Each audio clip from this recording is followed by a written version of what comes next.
May 1780. The American revolutionaries have just suffered a catastrophic defeat. Over 5,000 men, nearly 20% of the Continental Army, have surrendered to the British at Charleston.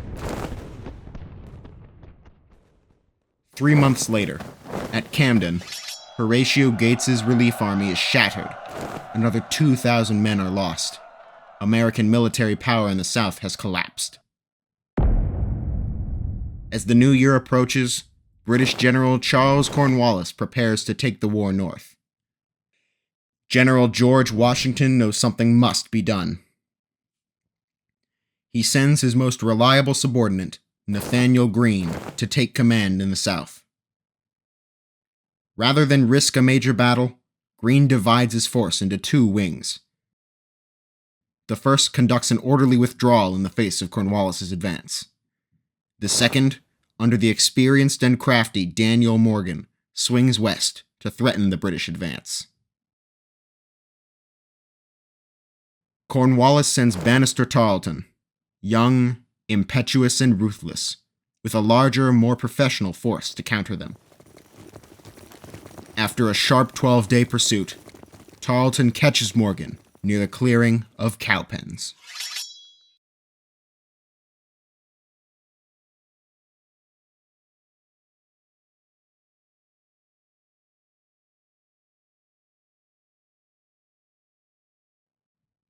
Dawn, January 17th, 1781.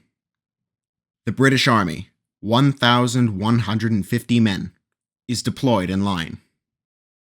Cavalry protect both flanks, while 250 Scottish Highlanders and 250 horse are in reserve.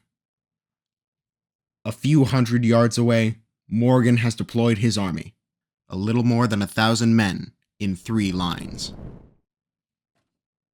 The first 2 are comprised of local militias, undisciplined and prone to flee. The third is made up of 600 Continental infantry. A small reserve of cavalry, under William Washington, George's cousin, is behind them.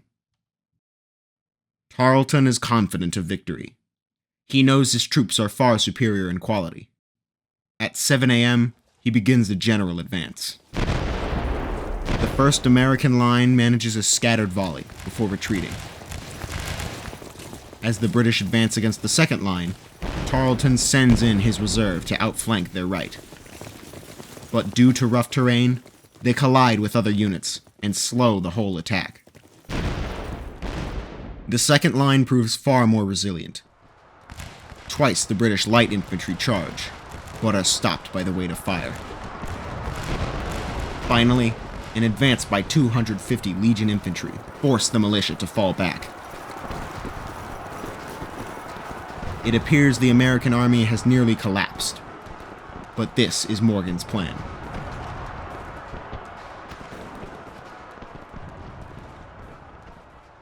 The British soldiers are exhausted, having run nearly 500 yards under constant fire from militia. When Morgan's third line of Continentals unleashes a volley, the British stagger to a halt. Undaunted, Tarleton sends in his cavalry to drive home the attack. They run down fleeing American militia, before being countercharged by Colonel Washington's reserve cavalry. In a matter of moments, the British are scattered. But along the main line, the British are having more success.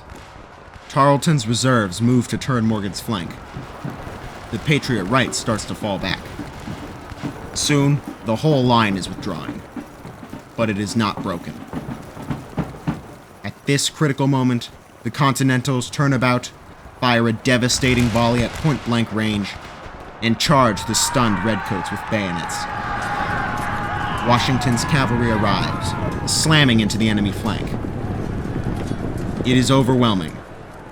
British morale collapses. Tarleton attempts to rally his men, but is ultimately forced to flee the field.